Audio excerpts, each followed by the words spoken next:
Scott Jones, and this is the Attuned Parent Podcast. If parenting your teen feels heavier than you expected, you're not alone. On this podcast, we talk about what's really happening underneath anxiety, defiance, shutdown, and family conflict, using attachment science, nervous system awareness, and practical tools that actually work. Because behavior is protective before it's problematic, and regulated parents increase influence. Let's get started.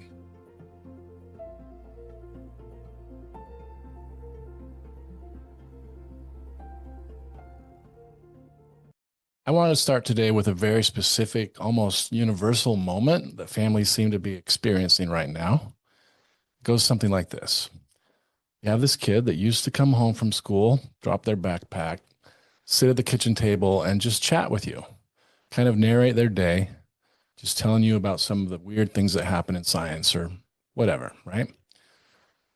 And then seemingly overnight, that entire dynamic starts to flip. Now they walk in the door, they give you a single word answer, they head straight to their room, and they vanish. And the only time you really see them emerge is if the Wi-Fi router needs a reboot. Does that sound familiar? Maybe it's your daughter who used to narrate every detail of her day, and now you get one-word answers. Or maybe it's your son who used to love family dinners and now just sits there scrolling. Maybe it's that moment where you take the phone away and you're just asking for an hour or at dinner or at bedtime. And that calm, easy kid, vanishes. And in their place, someone who feels like a stranger comes out. It's an incredibly jarring transition, especially for parents. And it often feels intensely personal. But here's what I want you to know right now from the start. That reaction, that intensity, it makes complete sense. And it has nothing to do with how much your kid loves you or respects you or whether you've done something wrong. It has everything to do with what's happening inside their developing brains. So today, we're going to get into it. We're going to get into the intersection of teenagers, smartphones, and brain chemistry. Not to demonize phones, not to make you feel like your family is broken, but to understand what's actually happening biologically, emotionally, socially, when your teenager reaches for that screen. Because once you understand it, we can respond to it in a way that actually helps. So whether you're a parent trying to navigate your household, or an educator dealing with distracted students, or even just a lifelong learner fascinated by human behavior, you are going to get some massive aha moments today. So let's get started. In our earlier episodes, we talked about regulation, how our nervous system shapes the way we show up for our kids. We talked about connection, how behavior is really communication, and how the question, what's wrong with my kids, usually has a better version that sounds more like, what's my kid trying to tell me? Today, we're bringing all of that into the digital world. So let's start with the brain. I want to give you a way to visualize what's actually happening under the hood for your teenager when they are on their phones for 12 hours a day. Think of the teenage brain as a house that's being completely renovated. The foundation is solid. The walls are up. They are as tall as we are. They look like young adults. But the electrical wiring, the complex neural circuits that handle things like long-term judgment, emotional regulation, impulse control, that wiring is completely incomplete. It's just hanging out of the walls. And the biological reality is that the wiring won't be fully finished, won't be fully insulated and installed until they're around 25 years old. Now, here's where it gets interesting. Inside that under-renovated brain, there are two systems developing at the same time, but at different speeds. The first system is the limbic system, the reward system. This is driven by a chemical called dopamine. The reward system lights up in response to novelty, excitement, social approval, and risk. And in teenagers, this system is especially active. It is significantly more active and sensitive now than it will be at any other point in their entire lifespan. This is the biological reason why a teenager's highs feel so incredibly euphoric and why their lows feel so absolutely devastating. The volume dial on their emotions is just cranked to the maximum. The second system is the prefrontal cortex, the front of the brain, right behind your forehead. The prefrontal cortex is the executive control center. It's the part that says, maybe I shouldn't send that text, or maybe I should study instead of watching another 4 hours of videos. It is the brakes that handle the impulse control, long-term planning, and emotional regulation. This is also the part that's still under construction until the mid-20s. So what does that mean in practice? Your teenager has a powerful reward system firing on all cylinders. Imagine a sports car with a brick on the accelerator and a braking system that's still being wired in. The brake pedal is still on back order. That's not a character flaw, that's just developmental biology. Now, enter the smartphone. The apps on your teens' phones are uniquely designed, and I mean that literally. They are designed by engineers who understand exactly how attention works. And they are designed to hit the reward system over and over again. They do that through three things. First, novelty. Every swipe down the feed is potentially something new. The brain loves new. New triggers a dopamine release. Second is social validation. A like, a comment, a message from a friend, even the possibility of one activates the same brain regions involved in social belonging and self-worth. And for a teenager whose entire developmental task is figuring out where they fit in, this is really powerful. Securing social belonging is basically their primary evolutionary task. The third way is the one I really want you to understand, and it's unpredictability. Sometimes you scroll and nothing happens. Sometimes you scroll and there's a video that makes you laugh so hard, or cry, or a message that makes you feel loved, or a post that makes you feel seen. That randomness, that's the mechanism behind slot machines. It's what keeps people in the casinos. It's behavioral psychology, and it's called intermittent reinforcement. And it's one of the most powerful conditioning forces we know of. So when you look at your teenager on their phone and think, what is wrong with them? Why can't they put their phone down? I want you to hold on to this instead. They are interacting with a system that was engineered to be really hard to put down. They're not weak, they're just human. And their brain, in its current developmental stage, is particularly vulnerable to this exact kind of design. So that doesn't mean we just throw our hands up. It means we have to understand what we're working with. And then we get strategic. In my work with teenagers and families, over and over again, I see three patterns that come up. I call them loops because that's what they feel like from the inside. You get pulled in and the exit is just not obvious. Understanding these psychological traps won't just help you make sense of your teen's behavior. It will help you understand what they actually need, and that's where you can help change start. So let's go through them. Loop number one, the comparison loop. The comparison loop is really devastating. Here's how it works. Imagine your teen picks up the phone, opens Instagram or TikTok or whatever the platform of the week is, and they are immediately flooded with a highly curated, algorithmically optimized highlight reel of other people's lives. Gorgeous vacations, flawless skin, seemingly effortless friendships, moments that look like joy. And somewhere in the back of their brain, not even consciously most of the time, they're holding that image up against their own life, their real life, the one with arguments, the grade they're worried about, the friend group that's being weird at lunch. That comparison isn't fair, of course. They're stacking their raw, unfiltered, behind-the-scenes reality against someone else's highlight reel. But the brain doesn't automatically know that. It isn't developed enough to logically say, hey, this is just a filter. This isn't real life that I'm seeing. It just accepts it as reality, and the brain registers a creeping feeling of not being enough. not pretty enough, not fun enough, not popular enough, not interesting enough. And here's the painful irony in all this.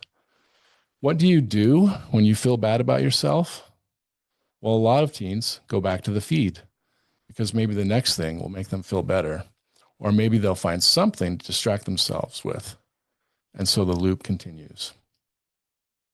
So what does this look like in your house? You might see your teen withdraw from things they used to love. You might hear more, "I'm stupid," or "nobody likes me" comments. Or worse, your teen just might start doing nothing at all. There's just this flatness about them.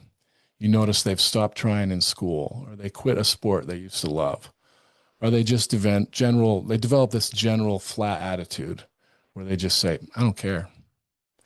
It masquerades as apathy or laziness, but underneath all of that is profound shame. It is the deep fear of being exposed as not enough. And the comparison loop has relentlessly convinced them that they're not enough. Loop number 2, the performance loop. This one is more subtle, but I think it's doing enormous damage to our kids. Adolescence has always been about identity, right? Who am I? What do I believe? What do I care about? What kind of person do I want to be? If we think back to our own adolescence, figuring out who you were was pretty private. It was still a messy process, but it was a private process. You tried on different personalities, different clothes, different music, mostly in your bedroom or with just a couple of close friends. That process of trying things on and taking them off, it's supposed to be messy, but it's supposed to be private. It's supposed to come with room to fail, recalibrate. Social media has fundamentally altered how identity formation happens today.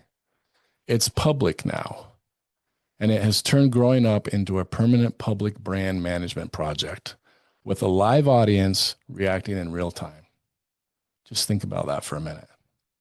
So instead of saying, "Who am I?" many teens are asking, "What version of me gets the most likes? What version of me gets the most approval from my peers?" And they learn that answer fast because this kind of post gets likes, or that kind of humor lands, this kind of vulnerability gets responses. And slowly they start editing themselves into a brand, which would be manageable if it stayed online, but it bleeds into everything, into how they dress, how they talk, what they're willing to admit they care about. And eventually some kids lose track of the difference between that curated version of themselves and the real one. You can imagine the burnout that can happen. You can't perform 24 hours a day. You can't always be on. And when the performance starts to crack, when the real feelings start to show up, that can feel pretty terrifying. Because the real feelings, they're not part of the brand. Parents often experience this loop as big mood swings, irritability, emotional exhaustion, or a teen who seems to have completely different personalities depending on whether they're online or offline. That's not manipulation. That's the cost of performing all the time without a break. So the final loop, I call the belonging loop. This one might be the most important for parents to understand because the behaviors around it, the constant checking, the panic when the phone is taken, the inability to disconnect, those look really irrational from the outside. But from the inside, they make sense. Human beings are designed for belonging. We are wired for it. We are a social species. So to understand why teenagers are so attached to their devices, we have to look at evolutionary biology. For thousands and thousands of years, humans survived in small tribes. If you were separated from your tribe, you couldn't hunt. You couldn't stay warm. That was literally a death sentence. So it's wired into us.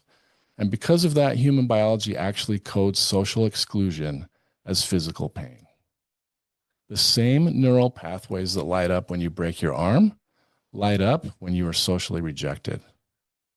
And so our brains are tuned in to social signals. We notice when we're left out. We feel it physically.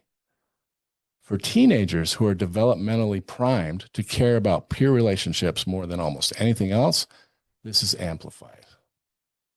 Now, you might be thinking, but Scott, hasn't adolescence always been about worrying about fitting in? 30 years ago, teenagers were stressing out about who they're going to sit by at the cafeteria, if they got invited to the mall. It's the same, right? Is a dead smartphone battery really a survival threat compared to the normal growing pains we all went through?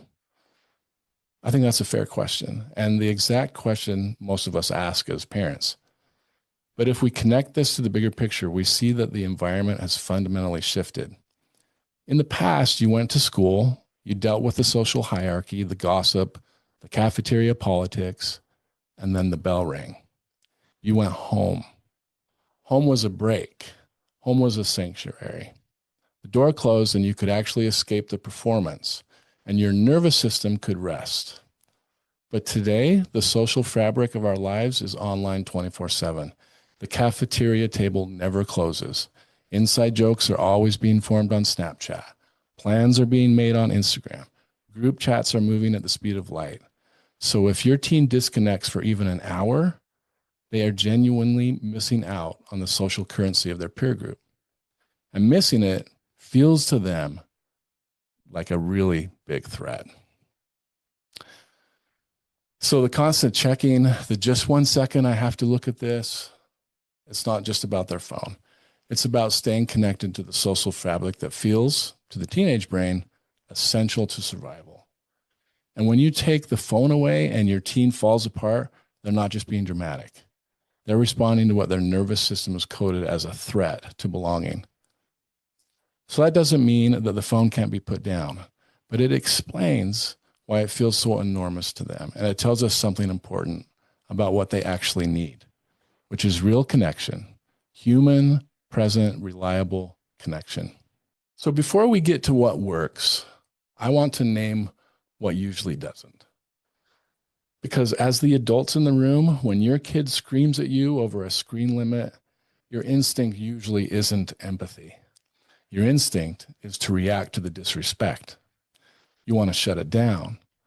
But most parents I talk to are swinging between two extremes, and both of them tend to make things worse. The first extreme is control. Give me that phone right now. You're cut off for 2 weeks. If you can't manage it, I'll manage it for you. These types of responses come from a real place. You're worried. You're frustrated. You've watched your kids struggle and you want to help fix it. I understand that. But what typically happens is a power struggle.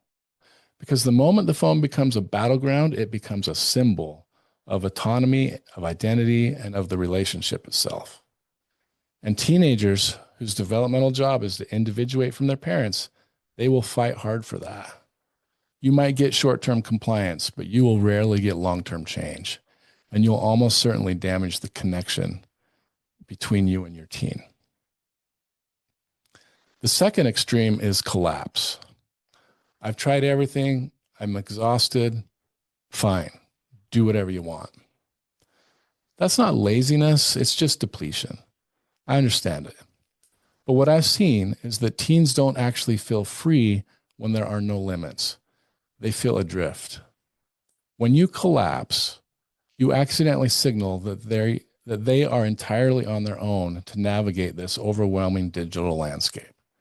Limits, when they are set with love, communicate that you care, that you're paying attention, that they matter to you enough to hold a hard line. So what does this all mean for us as parents? If clamping down backfires and causes resentment, and giving up leaves them feeling adrift, how do we actually enforce a rule? How do you manage this without starting World War III in your living room every night? Well, the path forward is somewhere in the middle. And as you might have guessed, it starts not with the phone, but it starts with the relationship. So let me get practical. Here are some tools that I've seen actually work. Not overnight, but over time. And the first one might surprise you. But if you've been listening, maybe it won't surprise you. Tool number one, regulate yourself first. I know you came here looking for something to do to help your teenager, but this is where we have to start. When your teen is dysregulated, when they're panicked because you've taken the phone or shut down because you tried to talk about a screen time, your nervous system is the most powerful tool in the room. If you come in activated, frustrated, scared, exhausted, their brain hears that threat. The walls go up and nothing useful happens. Here's the golden rule: regulation must precede correction. You simply cannot reach a dysregulated, panicking teenage brain with logic. If their limbic system is firing alarms, their prefrontal cortex, the part that listens to reason, is offline. When you come in regulated, calm, grounded, genuinely curious, you give their nervous system permission to settle. It's not magic, it's just neuroscience. Your calm is their anchor. Human nervous systems are designed to sync with the people around them. So before you walk into that conversation, take a breath. Literally, slow, intentional breathing activates the parasympathetic nervous system and signals safety. It works, and it only takes 30 seconds. Tool number 2, you have to get curious before you correct. Here's a language shift that kind of changes everything. Instead of, why are you always on your phone? Try, I've noticed you've been on your phone a lot lately. What's going on for you? Can you hear the difference? The first one is a judgment with a question. The second is genuine curiosity. And teenagers who have very accurate radar for when they're being interrogated, they know the difference immediately. You won't always get an answer. Sometimes you'll get a shrug, but you are planting something. You are signaling, I see you. I'm not just here to correct you. I'm actually interested in your experience. And over time, that signal matters more than any single conversation. Number 3, you have to understand the loop before you address the behavior. Think back to the 3 loops we talked about. Before you respond to the phone behavior, ask yourself, which loop might my kid be caught in right now? If you observe that they are caught in the comparison loop, if they are feeling worthless, apathetic, like they aren't enough, taking the phone away doesn't cure that feeling of worthlessness. What they actually need is evidence of real life connection. They need you to validate who they are outside of their digital metric. What they might need is a conversation about what real life looks like versus the feed, or evidence that you see who they really are. If they're stuck in the performance loop, burning out from trying to maintain their online brand, they don't need a lecture about screen time. They need a safe place. They need a safe, private space in your home where they are allowed to be completely messy, grumpy, imperfect, without an audience, and still feel your acceptance. Are they panicking inside the belonging loop, terrified of being left out of the group chat? Well, punishing them with isolation from their phone is literally the worst thing you can do. It just confirms their worst fear. What they actually need is a moment in a screen-free human connection world where you can reassure their nervous system that they are safe, they're loved, they're part of your family. The 4th tool is boundaries without breaking connection. Limits around technology are not just acceptable, they are necessary. Kids need structure. Sleep deprivation from late night phone use is well documented and genuinely affects mental health, academic performance, and emotional regulation. You are not being unreasonable when you set a rule about phones. But how you set it matters as much as what you set. So here's a script that you can actually use today. Here we go. I know your phone is how you stay connected to your friends, and that matters to me too. At the same time, I've noticed that when you're on it late at night, mornings are harder for everyone. So here's what I'd like to try. Phones stay downstairs on the charger after 10. It's not forever. Let's just try this for a couple weeks and see how it feels. So did you notice the structure? You lead with understanding.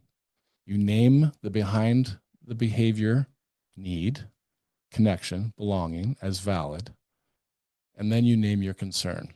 And then you propose a boundary and you make it feel finite and collaborative rather than punitive and permanent. Now, you're not always going to get a calm response to this. You should expect some pushback, but you can hold the limit with warmth. You can say something like, I hear that you're frustrated, but this is the plan for now. Try it. Practice it. Okay, the last tool number 5, I want to talk just a minute about phone monitoring apps. Let's be honest, teens are being handed a level of access and influence that no generation has ever had before. And expecting them to manage that perfectly on their own, it's not realistic. That is where tools like phone apps can really become really helpful. Not as a way to control your teen, but as a way to support them. Think of it less like surveillance and more like scaffolding. Just like you wouldn't hand a 16-year-old the keys to a car without guardrails, lessons, a license, we shouldn't hand them a smartphone without some structure. What I like about using a phone monitoring app like Bark, for example, is that it allows parents to stay informed without having to constantly hover. It flags concerns, things like bullying, explicit content, or risky interactions, so you can step in when it actually matters. And when you pair that with open conversation, it shifts the dynamic totally. You're not just reacting or policing, you're guiding.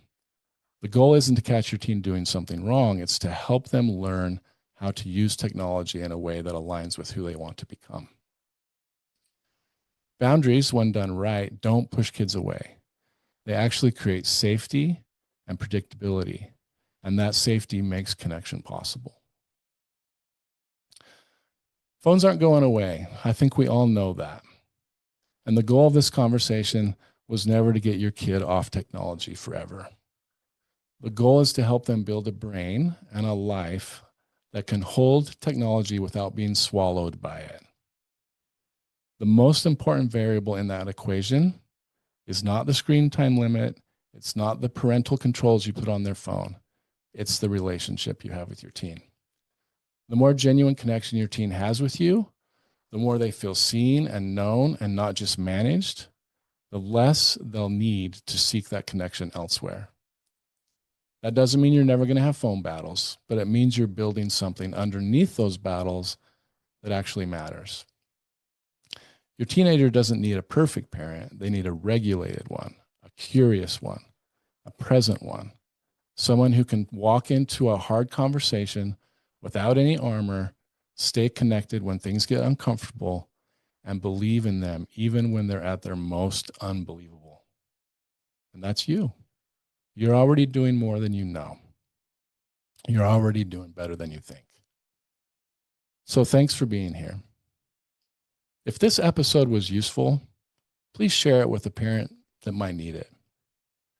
And if you feel like things are getting to be more than you can handle and really out of control, reach out to Stillwater Academy. The link is in the show notes. Remember, the relationship is the intervention. I'll see you next time.